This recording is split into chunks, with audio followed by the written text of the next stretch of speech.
In today's episode, we look at a man who a Manchester judge called a professional gangster, Nathan Vanden, known to the criminal world as Vlad the Impaler. He'd run his criminal business through Salford, but his reign would be under threat, with police launching Operation Drever, especially to bust his organisation. It would lead to a string of dealers getting pinched. He would go on the run in the Netherlands, still running his Salford patch from there. Instead of putting his feet up and relaxing, he would use his reputation and take on high-paying jobs, debt collection and punishment hits, stuff he had nothing to do with, while also launching a campaign of violence to keep Salford under his control. We look how he was captured, the police's evidence, and the sentences for Vanden and his crew.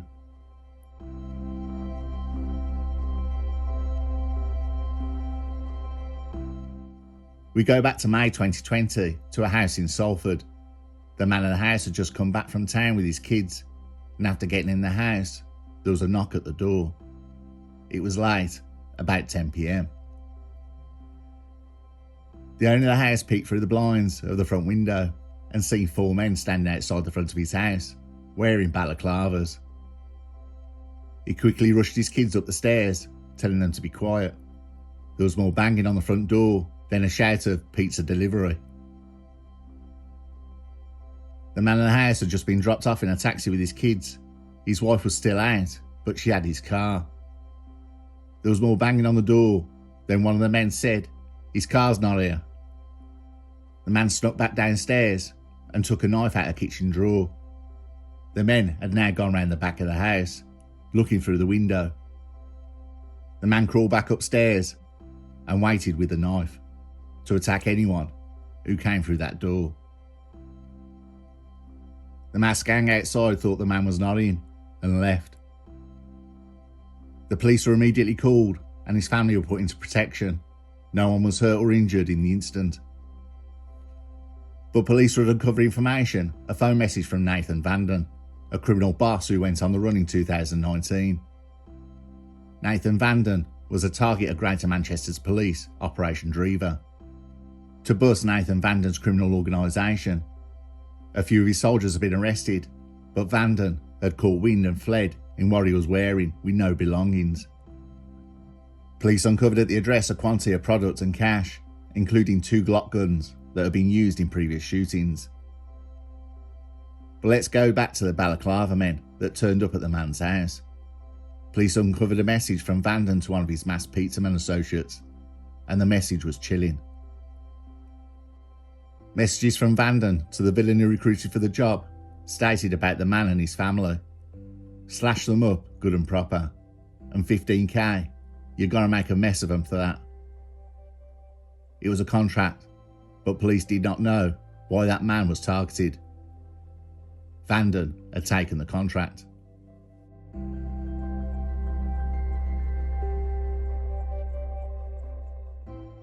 Nathan Vanden was not hiding or relaxing on the money he made. He was in the Netherlands and was taking on the competition for his Salford patch online with encrypted messages and using his well-trusted men to run the business. He was also putting his gang out to bidding, winning contracts for hits, beatings and abductions that had nothing to do with him. His men were willing, loved the money and still had access to a cache of firearms. The bidding for the contracts was all done online. Nathan Vanden had a reputation that was well known, not only in the mean streets of Salford in the UK, but also abroad with dealers in Europe lining up to hire him.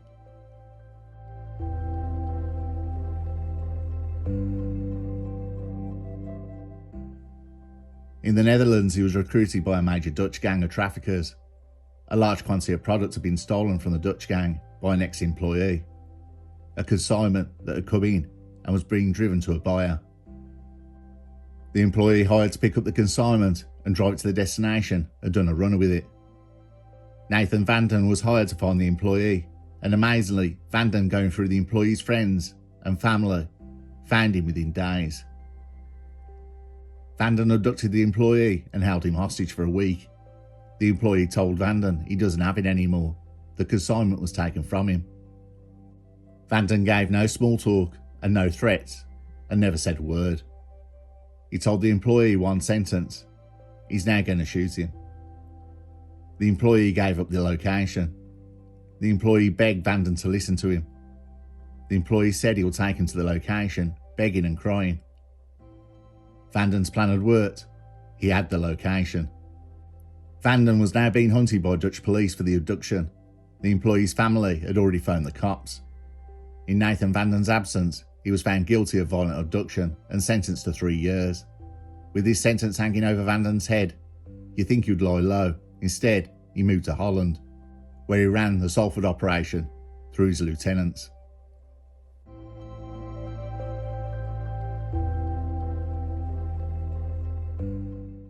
With Vanden gone from Salford, he arranged more tax and punishment beatings to keep people in line and stop any other gang encroaching on his spots. Vanden organised violent attacks against rivals or anyone who crossed him. This included shootings at properties, threats to throw grenades in houses, attack cars or businesses or premises, cause serious injuries to people, or threaten to slash them with knives if they didn't resolve or comply with his requests. Money was still coming in from Salford, and this would be sent to Vanden. Criminals in Salford who worked alongside him would make contact to gain swift access to guns, purely to settle petty disputes with their enemies and cause serious harm. Vanden would okay the access to guns within 24 hours of the request coming in. A gunman opened fire at a house in Whitefield. No one was hurt. Vanden's associates, Aaron Gray, pulled the trigger, with Dominic Hughes acting as the go-between and custodian of the Glock gun, which was used in the incident. Hughes asked Vanden whether the shooting had cleared his bill. Vanden replied, "Come on, bro. You know I don't pay for windows to be shot. Can't pay for a no-hit. Tell him I would have chucked in 10k and squashed the bill, but he shot the window. I pay for people, not property." Vanden was approached by a man named Jacob Smith, who wanted to avenge an attack on a friend of his. An intermediary contacted Vanden, who offered a Glock for £6,000. The handover never took place because police seized the firearm in a house raid before it could be handed over. But without Vanden there, the trusted lieutenants were not thinking things through. The quickness to use guns and violence in undiscreet ways led to Greater Manchester Police arresting many of Vanden's crew. With his crew getting pinched, Vanden realised police are getting even more evidence on him, and to make things worse, police added evidence of the guns used by the gang, which would lead to more crimes being connected to them. The Salford money to his operation was seriously affected. At this point, Operation Drever would go into main gear, with nearly all of Vanden's top men arrested. Greater Manchester Police obtained a European arrest warrant for Nathan Vanden. With the weapons police had, they'd also confiscated a lot of product belonging to Vanden, weakening his position on the street. The rest of his crew had gone into hiding, but they were still under surveillance by police. Nathan Vanden, while he was stuck in Holland, was reading on social media the arrests, the guns, the product being seized, and knowing Salford is now all but lost. But that wouldn't matter because Dutch police now had him under surveillance. Greater Manchester Police were flying over to ID Vanden before his arrest. Due to his access to weapons and willingness to use them, with his world getting considerably smaller, police didn't want him going out in a hail of bullets. After a confirmed ID, Dutch armed police arrested Nathan Vanden. He offered no resistance when he was handcuffed. Nathan Vanden would spend a year in a Dutch prison, before being extradited back to the UK in late 2021 to stand trial. But one thing was puzzling Vanden: where did all the heat come from? And how did they know so much?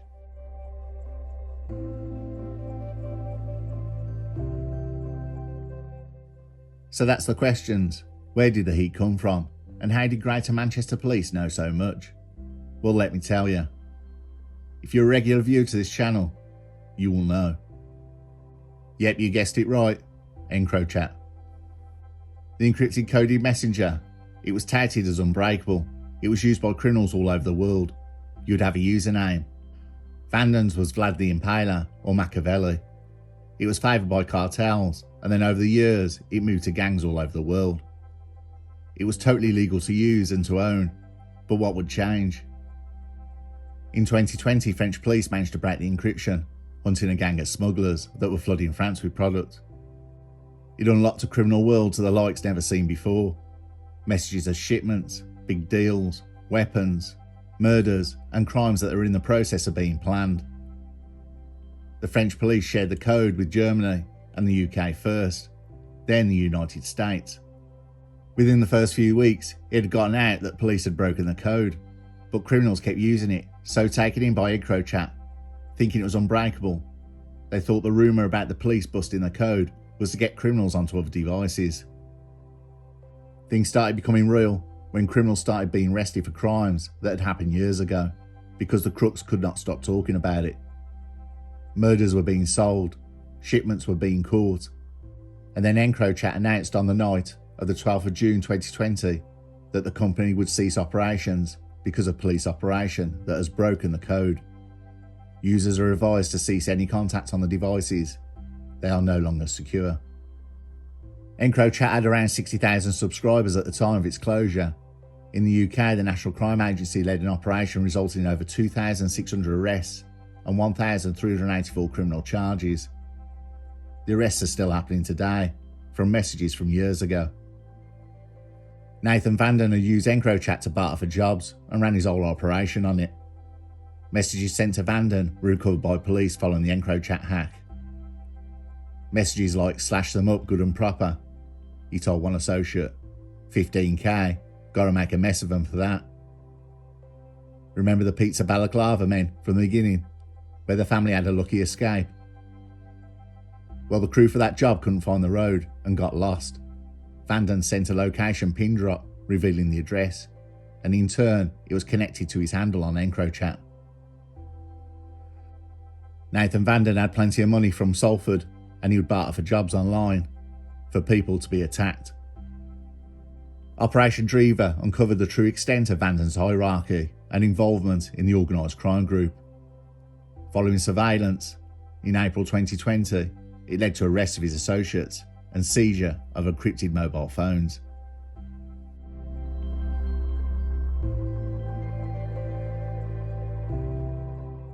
On the 1st September 2023 in Manchester Crown Court, the case of Nathan Vanden revolved from the intercepted conversations, EncroChat messages, and arrests of his crew and surveillance. The court was taken through Vanden's offending with his gang. They also had been arrested, but they would be tried separately. Prosecutors said Nathan Vanden would get involved in jobs that was not Vanden's beef, but that was connected for financial gain. Another serious case which reflected Nathan Vanden was being hired by some traffickers, where a consignment was stolen, the alleged thief was kidnapped, a threat was made that he'd be shot. Vanden claimed he was not the apex of the hierarchy within the criminal underworld, and that he was acting on behalf of another. Nathan Vanden pleaded guilty to conspiring to possess a firearm with intent to endanger life, conspiring to possess ammunition with intent to endanger life, conspiring to possess a firearm with intent to cause fear and violence, and conspiring to cause grievous bodily harm with intent. Judge Nicholas Dean, King's Counsel, told Nathan Vanden, "It is accurate in your case to say that you're a professional gangster. You were actively directing individuals to carry out on your behalf serious acts of violence involving a firearm and other weapons." He said it was clear as daylight that Vanden should be regarded as a dangerous offender, and that his sentence should be extended for public protection.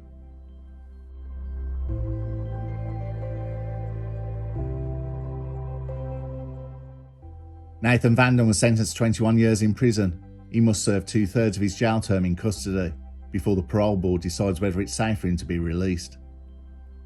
The judge ordered that he serve an extra 5 years on licence when he is freed.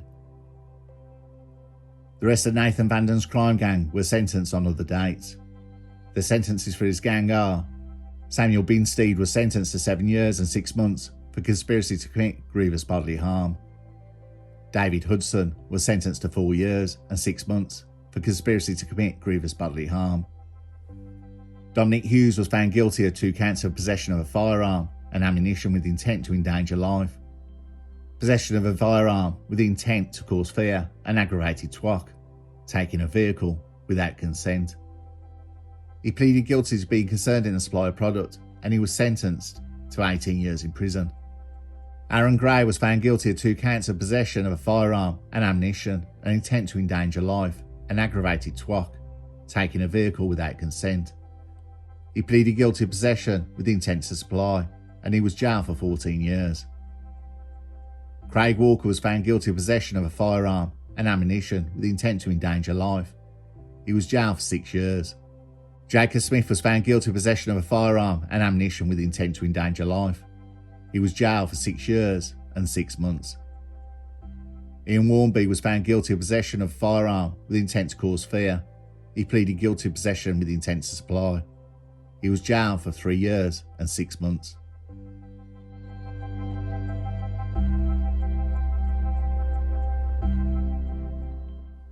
Nathan Vanden, Vlad the Impaler, a man whose reputation precedes him, or is it the character precedes his reputation?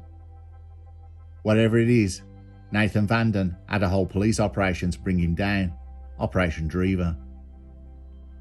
After fleeing to the Netherlands, you'd think he'd keep his head down, but no, he'd keep his hand in the game, taking on jobs and racking up more years in the Netherlands and the UK. His reputation when he was arrested was police expected a shootout, but he was arrested without incident, maybe realising that it was over. With Vanden's sentencing and pleading guilty, it certainly helped him out. What is probably the most terrifying thing is what would have happened to the family at the beginning, the Balaclava pizza men. Slashed them up good and proper, and 15k, got to make a mess of them for that. What if the man answered the door with his family? It's the stuff of nightmares.